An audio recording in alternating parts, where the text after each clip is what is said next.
Bonjour à tous, Gila Livre Vie Tennis, j'espère que vous êtes en forme. Aujourd'hui, j'ai le plaisir de recevoir mon frérot Logan. Check the coude.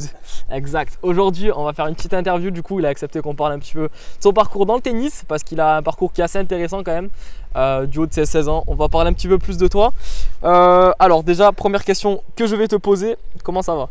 Écoute, super, hein, content d'être là pour cette interview de dingue.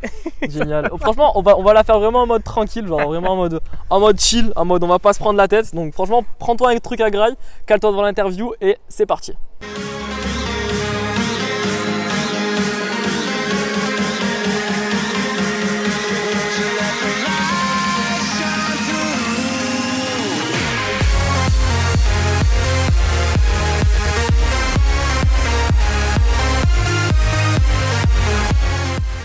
Avant qu'on commence l'interview les gars, je voulais juste vous dire, n'oubliez pas de vous abonner à la chaîne, activer la cloche de notification et mettez-moi un pouce bleu d'avance parce que l'interview va être vraiment cool. C'est parti.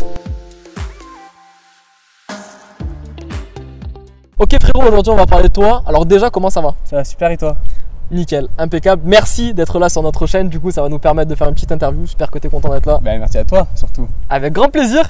J'espère qu'en tout cas, ça vous fait plaisir ce genre de format en mode un petit peu interview. Donc, parle-nous un petit peu de toi, de ton parcours tennis, tes infos perso, ton classement, tes meilleurs perfs. Voilà, parle-nous un petit peu de toi. Alors, je m'appelle Logan et j'ai 16 ans. Je suis joueur de tennis de haut niveau. J'ai commencé le tennis à 4 ans à Jouques, là où on se situe actuellement.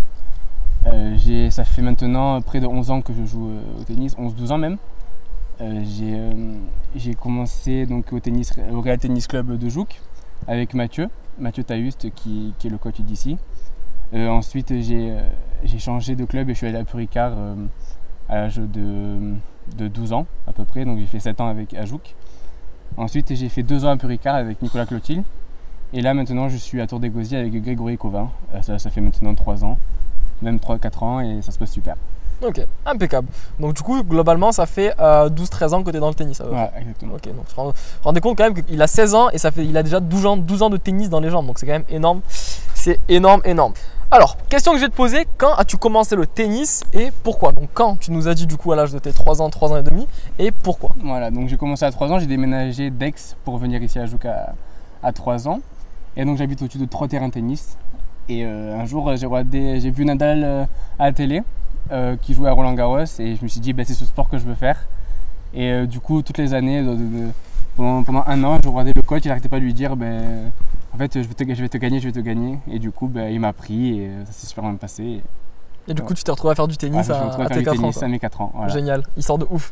Et on n'a pas tous la chance d'avoir du coup des terrains de tennis proches de chez nous, mais du coup, ça c'est une super opportunité. Ça t'a permis de faire du sport en fait dès ton jeune âge. Quoi. Voilà, dès que tous les week-ends, je me levais à 8h pour faire du tennis, je jouais presque tous les jours. C'est un truc de ouf. C'était super. Quand tu quittais l'école, du coup, tu pouvais venir jouer au tennis direct après. Je venais, dès que j'avais des cours, je jouais. Dès qu'il y avait des adultes que je jouais à l'époque, je s'appelais, je jouais avec eux. C'est un truc de ouf, comme histoire, j'adore. Autre question que je vais te poser, donc ton joueur préféré. Tu nous as dit que c'était Nadal qui t'avait inspiré, mais est-ce que tu as un joueur préféré? Est-ce que c'est Nadal ton joueur préféré? C'est que Nadal, c'est vraiment genre l'idole type, c'est vraiment une personne qui est vraiment, genre c'est une référence. Dans le tennis, c'est vrai que c'est quelqu'un qui est hyper grand, mais pour moi, c'est vraiment celui qui est incroyable, c'est Federer. Federer qui est vraiment genre une légende dans le tennis, donc pour moi c'est Federer. Federer, ton joueur préféré. Toi, dis-nous quel est ton joueur préféré du coup dans l'espace des commentaires.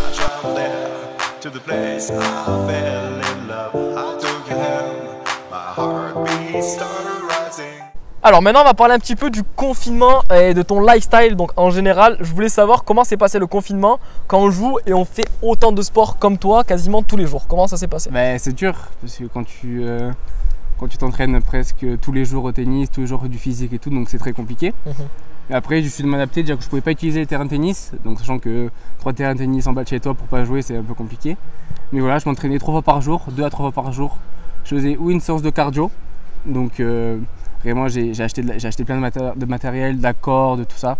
Donc je faisais une grosse séance de cardio. Après je fais une séance d'endurance où j'allais courir, je faisais du vélo, j'ai un vélo d'appart. Et sinon après le soir c'est gainage, abdos et étirement. Ok, donc ça faisait vraiment des journées remplies sport quoi. Voilà, je m'entraîne tous les jours et des fois je prenais une séance de repos par semaine ou même une toutes les 2 semaines. Et ouais, c'était super. Donc par jour, tu avais combien d'heures de sport à peu près? 2 heures, 3 heures? Ouais, 2 heures, 3 heures de sport. Ouais. C'est énorme, c'est cool. Question que je vais te poser aussi, combien d'heures de sport tu as dans la semaine genre? une semaine cheap, hors confinement bien sûr, parce que là c'est condition exceptionnelle, on sort du confinement, donc c'est encore la période du déconfinement. Aujourd'hui, si je me trompe pas, on est le 30 mai, donc voilà, on est encore dans la période du déconfinement. Comment ça se passe du coup quand il n'y a pas le confinement? Combien d'heures de sport tu fais par semaine en comptant le tennis et le physique? Je dois faire ouais, entre 20 et 25 heures de sport par semaine. Waouh, ok.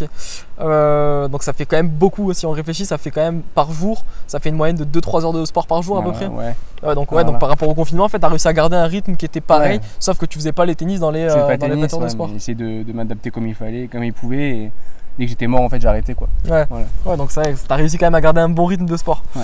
Ok, autre question que j'avais notée, ça c'est très important parce que je sais que vous êtes beaucoup à nous regarder, donc vous êtes assez jeunes, donc entre 12, 13, 15 ans pour certains. Je voulais savoir comment tu réussis à concilier l'école et du coup le tennis, donc comme tu es sportif de haut niveau, comment tu concilies un petit peu les deux? Ben, j'ai eu de la chance parce que j'étais au collège L'Arc de Méran à Aix et là-bas il y avait une classe ESE. Donc qui me permettait de terminer les cours assez tôt, vers 2h30, 3h, pour ensuite j'allais m'entraîner à Aix, puisque je m'entraîne à Aix, et du coup ça m'a permis de m'entraîner directement après le sport. Et il y avait une sorte de créneau ESE, ça s'appelle, et en fait c'est une lettre de devoir, et pendant 1 heure, genre on a 2-3 heures par semaine, et en fait on faisait le devoir là-bas. Donc du coup ça me permettait de pouvoir faire mon sport et en même temps les devoirs je pouvais les suivre au collège et après si j'avais besoin de plus je travaillais le week-end ou pas. Mais du coup ça me surchargeait pas. Surchargeait pas. On va y arriver.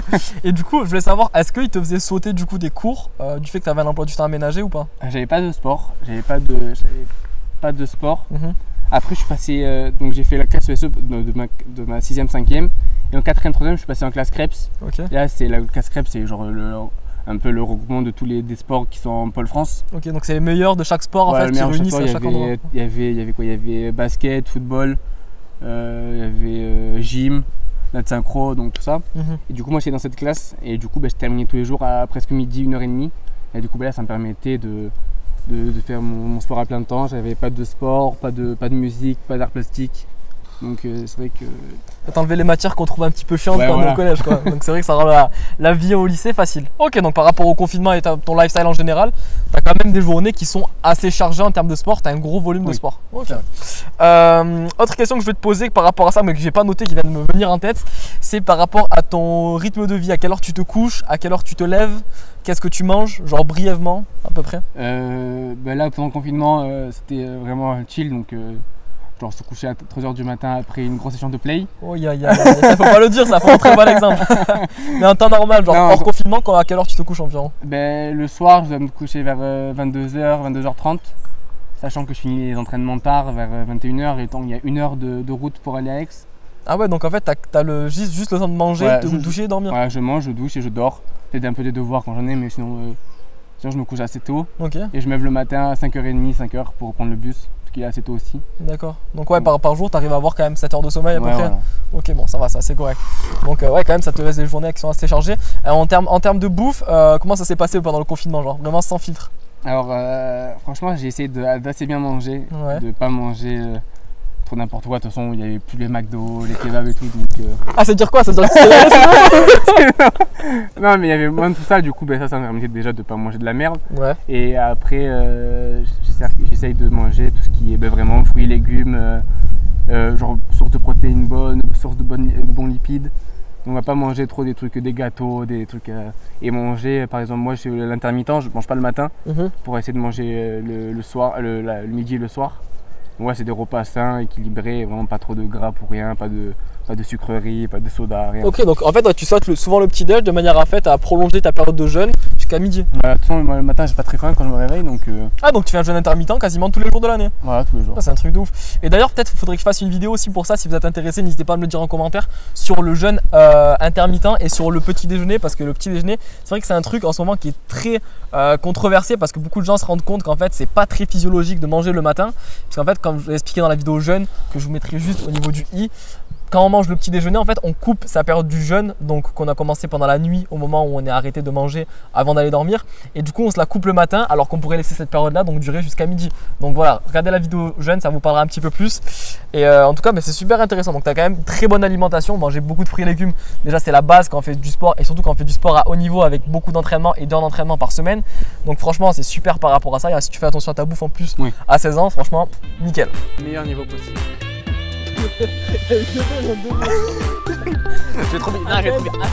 Alors maintenant, il va nous raconter un petit peu des anecdotes dans le tennis et il va aussi nous parler du coup de son parcours perso, donc dans le tennis, avec son parcours du coup un petit peu plus détaillé, donc pour ceux qui sont vraiment intéressés tennis. Donc si vous êtes resté jusqu'à ce moment-là de la vidéo, c'est que vous êtes un minimum intéressé par le tennis.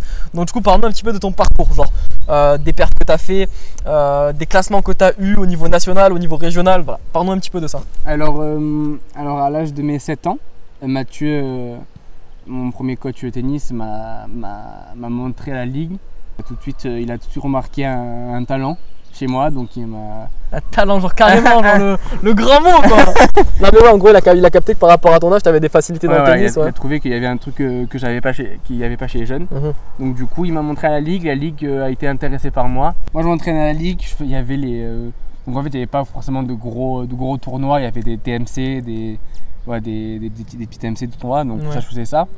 Mais ça, c'était pas des gros tournois, c'était vraiment pour un peu essayer de prendre les meilleurs de toutes les régions, de Côte d'Azur, tout ça. C'était à l'âge de mes 11 ans, j'ai été détecté par la fédération, avec qui je faisais partie des 8 meilleurs joueurs de ma catégorie en France. Ah ouais, c'est énorme. En France, tu étais dans les 8 meilleurs joueurs. J'étais dans les 10 meilleurs en France. C'est énorme. Et donc j'ai fait des détections, par exemple des groupes, des genres de stages fédéraux avec donc tous les meilleurs. Ça s'est plutôt bien passé. Ensuite, j'ai eu une année où j'étais pas très bien, où je voulais un peu arrêter le tennis. Waouh, pourquoi? Comment ça se fait que tu as eu envie d'arrêter comme ça? Parce que voilà, mon coach à Puricard, c'était un peu compliqué. Et du coup, moi, l'envie après, elle ne suivait pas. Et après, les autres progressaient, du coup, c'était un peu compliqué. Ouais. Il y avait beaucoup de concurrence dans les 8? Oui, il y avait de la concurrence. Voilà, donc du coup, c'était un peu plus compliqué pour moi. Et après, je suis allé avec Greg Gauvin à mes 12 ans. Et là, ça s'est super bien passé. Franchement, je gagne les Masters de Provence. Alors que j'ai jamais gagné, je suis toujours finaliste de ma région. Et cette année, t'as eu un déclic dans le tennis qui a fait qu'en fait, tu as commencé à faire de bons résultats et tu as gagné les Masters. Après, j'ai eu un bon entraîneur, quand ça suit les entraînements, que ça suit physiquement, etc. Du coup, la confiance, elle monte. Et du coup, après, tu joues mieux, les schémas tactiques qui sont là. Et après, de toute façon, tu t'entraînes mieux et après, ça va tout seul. Ok. Tu as eu ce regain de motivation à ce moment-là grâce à cet entraîneur qui t'a permis de rejouer vraiment au tennis comme tu voulais. Du coup, j'ai gagné un master contre Hugo Cardino, on va dire mon adversaire de toujours, vraiment où j'ai dû jouer presque 20 fois avec lui, jamais gagné. Ah ouais, et là, ce jour-là, tu l'as battu? Dans ce jour-là, où donc c'était à partir des 13 ans ou 12 ans, c'était là où il y avait les championnats de France. Et c'était à partir de si tu gagnais la finale des Masters, tu avais une place pour les championnats de France. D'accord. Et donc cette année, j'ai réussi à gagner contre Hugo. Donc super, donc j'ai parti au championnat de France, je jouais vraiment bien. Je fais quart au championnat de France, donc j'étais 15 ans. Ah ouais, à 15 ans, à quel âge? C'était à 12 ans. À 12 ans, j'étais 15 ans. À 12-13 ans, j'étais 15 ans. Et là, actuellement, à 16 ans, t'es 3-6. 3-6. Ok, donc voilà, ça vous montre bien que si à 12 ans, vous commencez les tournois, qu'à même 13 ans, 14 ans, vous pouvez être déjà 3ème série avec un classement aux alentours de 15-4, 15-2, 15-1. Peut-être qu'après, vous pourrez gravir les échelons et être en seconde série et faire des tournois régionaux, peut-être nationaux par rapport à vos catégories. Vous avez l'exemple type d'ici Logan qui, à ses 12 ans, était 15 ans du coup, et qui après a réussi du coup à faire des championnats de France. C'est vraiment, c'était les championnats de France que tu as fait? C'est un truc de ouf. En quelle année c'était? C'était en 2014 12 ans, donc c'était 2016. Donc c'était grande expérience pour moi. On devait le faire Roland Garros. Malheureusement, ils sont H24 en travaux. Ouais. C'était vraiment fin de Roland Garros en travaux direct. Ouais, bah ouais, donc on les a fait à Rueil-Malmaison. Donc c'était sur Paris. D'accord. C'était bien le club là-bas? Ouais, c'était bien. Franchement, il y avait 2 clubs. Moi, j'ai joué dans le club principal. Et donc là, je fais quart. Donc j'étais 15-1. Faut dire que moi, j'étais un des seuls 15-1. Il y avait que des 5-6, des 15, des 4-6. Donc je fais 3 perfs. J'ai fait 3 matchs, 3 perfs. J'ai gagné à 15-0 et 0. Ensuite, j'ai gagné à 5-6, 4 et 1, je crois, et après à 15-1 et 1. Ok. Donc vraiment gros tournoi. Ah ouais, t'as battu 2-15 et 5-6? Ouais. Donc moi, j'ai fait. Personne m'attendait. Tous mes potes du tennis qui étaient un peu surpris parce que personne m'attendait, 15-1, voilà. T'étais le moins bien classé dans ta catégorie à ce moment-là? Ouais, l'un des moins bien classés. Peut-être qu'il y avait des moins bien, mais ouais, j'étais vraiment le 2e classement, le moins bien, quoi. Et après, je joue César Boucher-Lagame, des jeunes espoirs du tennis, contre qui je perds 7-5, 6-4.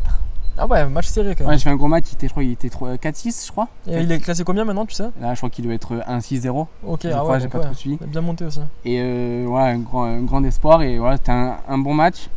Franchement, hyper content de cette performance parce que ben, voilà, c'est là où je commence à comprendre que ben, j'arrive vraiment bien à jouer au tennis et que ben, mon potentiel il commence un peu à exploser.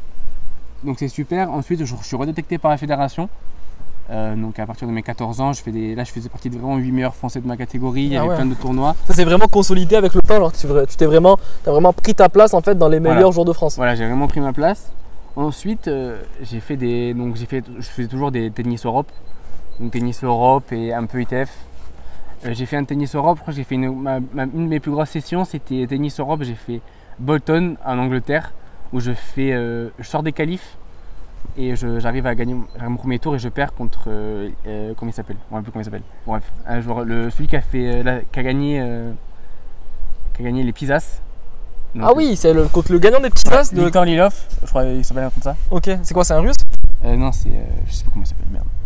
Je sais pas. Sa nationalité, tu te rappelles pas ? Non. Peut-être qu'il y en a qui doivent connaître, qui sont en train de regarder. Voilà, donc je perds contre lui, je perds 6-4, 6-4. Serré quand même. Franchement, je fais un bon match, après hyper solide, franchement. Ensuite, je fais les petits as, je dois faire, je pense que c'était la semaine d'après ou 2 semaines juste après. C'était encore en 2018 que tu as fait les petits as ? Ouais, 2018, je fais les petits as, je perds au premier tour contre, je ne sais plus comment il s'appelle non plus, il faut retrouver non. Je perds en 3-7 sur le central. Je gagne le premier 7-5, après je perds 5-7, 6-1. Ah ouais, donc ouais, à la fin t'as craqué un petit peu, c'était compliqué. C'était comment de jouer, parce que peut-être qu'il y en a que ça va intéresser, quel sentiment t'as eu en fait de jouer genre devant un public, devant des gens Il devait y avoir je crois 1000 personnes je crois à peu près. Waouh, il y avait des tribunes et tout, c'est énorme. C'était incroyable et je me rappelle, je disais à mes coachs tranquille, je stresse pas et tout, pas de soucis. Et tu sais, avant, comme les pros, les pros attendent avant de rentrer sur le terrain, et moi j'attendais. Et j'avais les jambes qui étaient en train de trembler, j'étais comme ça, j'étais en train de stresser. Ils ont annoncé ton nom avant d'entrer sur le court ? Ils dit Logan Lacroix, après l'autre joueur. T'as eu les applaudissements et tout, c'est énorme. J'étais en train de stresser et tout. Là, il y a un photographe qui arrive, il me dit fais une photo en mode plage. Je devais faire une photo comme ça en mode. Sérieux ? J'étais en train de stresser, il fait des photos plage. Je fais bon, d'accord. Donc après, vraiment, c'était une super expérience, franchement, je me suis régalé. Ah, c'est une chance énorme de faire les petits as, franchement, c'est à l'âge de 13-14 ans, c'est vraiment le tournoi qu'on a tous rêvé de faire. Mais moi, quand j'ai commencé le tennis à 12 ans, il me semble, et déjà à 13 ans, je me suis dit comment on peut faire les petits as. Bon, bien sûr, j'étais très loin en termes de classement par rapport à Logan au même âge, mais du coup, c'est vrai que je me disais, j'avais trop envie justement de faire ce tournoi parce que quand tu sais que c'est Nadal qui l'a gagné, quand tu sais que Gasquet a battu Nadal là-bas, voilà, il y a quand même des champions qui sont nés de ce tournoi-là, et tu te disais, peut-être moi, quoi. Ah oui. Et c'est vraiment une expérience de fou. Et ce photographe, tu l'as pas dit, bon allez, va te calmer neuf. J'étais trop stressé pour les dire, casse-toi. Donc j'ai fait ce tournoi, franchement super. Et c'est là où j'ai commencé un peu commencé à avoir mal au dos. Bon, ça c'est une histoire que je vous raconterai après.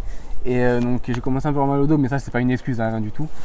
Et donc ensuite après je reprends les tournois tranquillement. C'était un peu la fin de la saison, donc il n'y avait pas grand chose.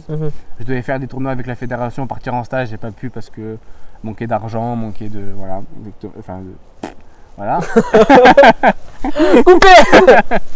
Ensuite, donc je fais mes tournois. Après, je fais, bon, je rappelle les gros tournois que j'ai fait. J'ai fait Tarbes, non, j'ai pas fait Tarbes, j'ai fait Pavia en Italie où je fais quart.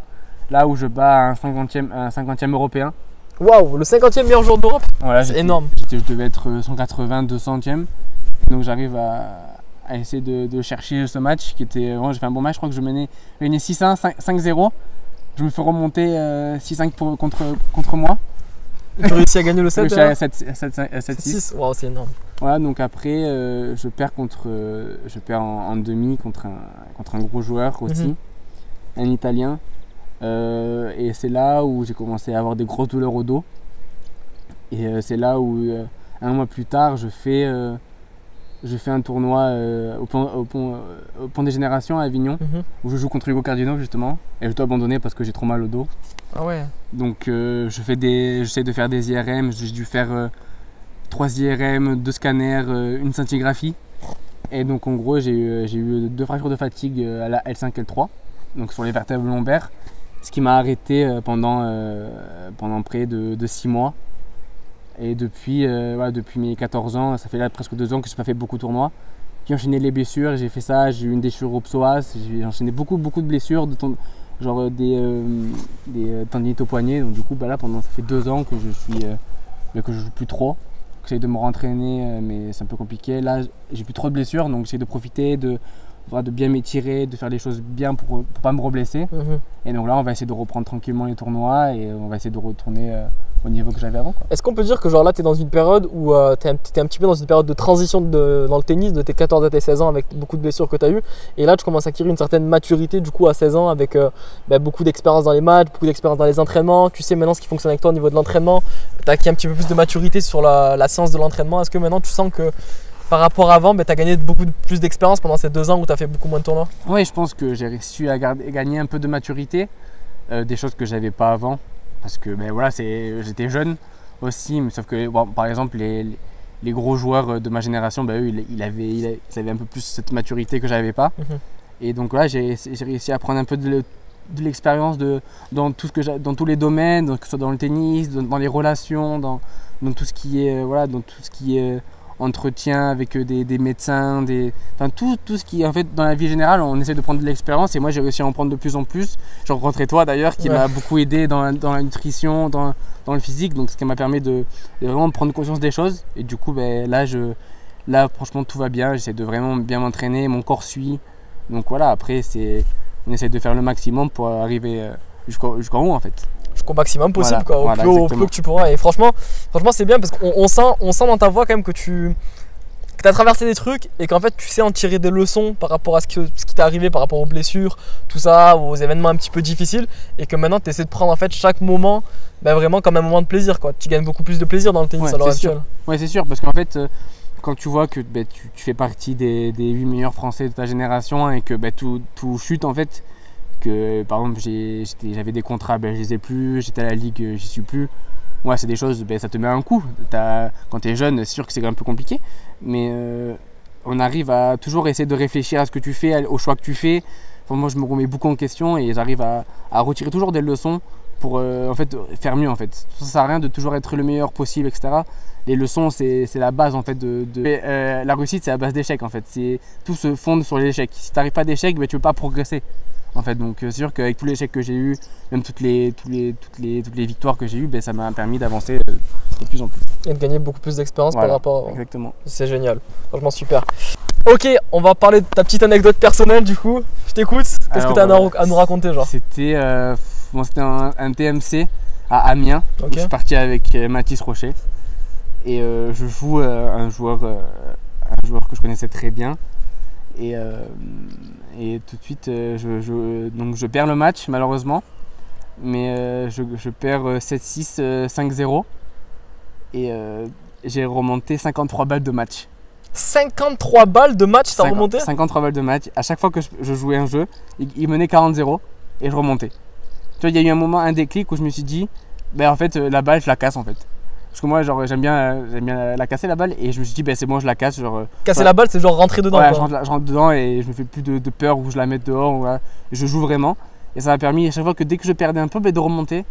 Et du coup, j'ai remonté 53 balles de match. Et 53 balles de match. C'est un truc de ouf. Ouais, je crois que je gagne le tie-break 15-13. Et après, je crois que je perds 6-4. À chaque fois, je perdais 5-1 dans le troisième. Et à chaque fois, 40-0, je remontais. Et malheureusement, je perds sur. La 54e. 54e. C'est énorme. Waouh, 54 balles de match. 53 balles de match, c'est énorme. C'est un truc de ouf. S'il y en a qui ont eu plus de balles de match, bon, les mythos, je vous vois rire, mais vraiment les vraies histoires, genre s'il y en a vraiment qui ont des histoires comme ça à nous raconter, pareil, n'hésitez pas à me les dire en commentaire. Je me ferai un plaisir de lire du coup vos anecdotes dans le tennis. Et franchement, c'est un truc de ouf. On va passer aux petites questions-réponses qu'on a eues sur Instagram. Donc ceux qui n'ont pas mon Instagram, le lien pareil est dans la description. Donc on va passer aux questions tout de suite. Je veux pas que tu vois les questions. Je veux pas qu'il voit les questions comme ça, il les a en live comme vous.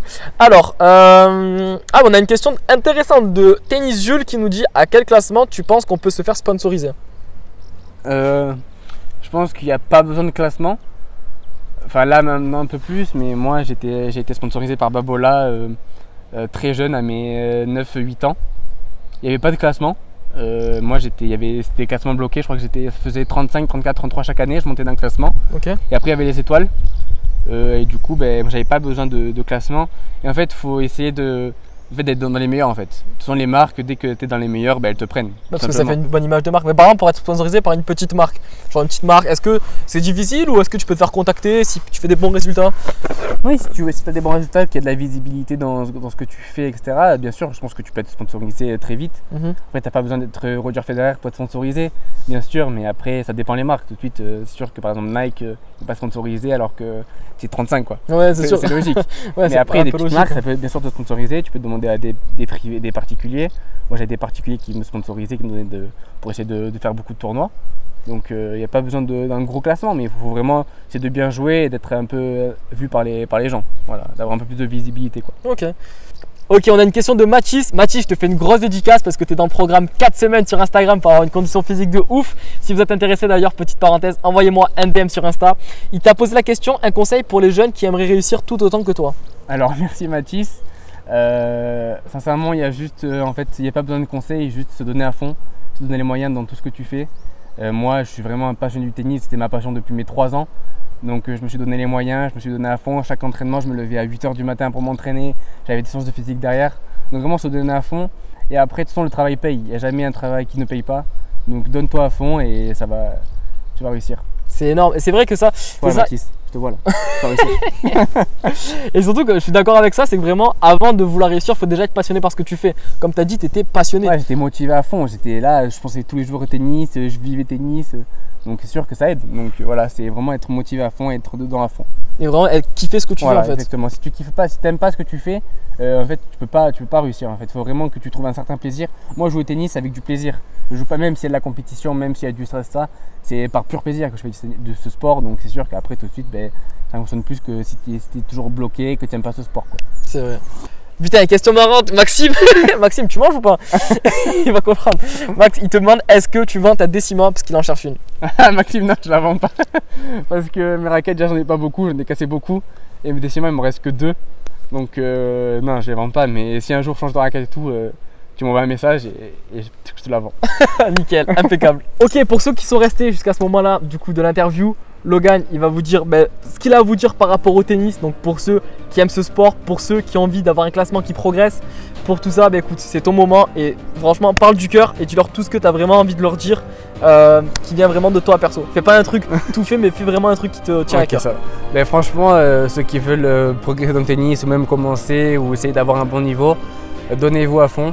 Moi, j'ai eu la chance, j'habite à Jouques, pas une ville très connue, à Jouques, il y a 5000 habitants, il n'y a pas forcément des gros joueurs ici, mais je me suis donné les moyens et j'ai essayé vraiment de tout donner à chaque moment, chaque balle que je jouais, j'essayais de me donner à fond. Dans la vie de tous les jours, je m'entraînais, je faisais des entraînements physiques, je me levais tôt pour jouer. Donc vraiment, si moi j'ai réussi à atteindre ce niveau des 8 meilleurs Français de ma génération, tout le monde peut réussir en fait, parce que personne… je suis pas un magicien, je suis pas quelqu'un je suis pas un super héros, je suis juste une personne qui adore ce sport, qui se donne à fond à chaque moment. Donc vraiment, donnez-vous à fond et sûr que vous allez réussir à vous aussi. Merci beaucoup mon frérot pour cette interview. J'espère que ça vous a plu. En tout cas, si c'est le cas, mettez-moi un gros pouce en l'air. Partagez cette interview avec un collègue à vous du tennis que vous pouvez inspirer. C'était Djilali pour Vitennis. Prenez soin de vous. Ciao.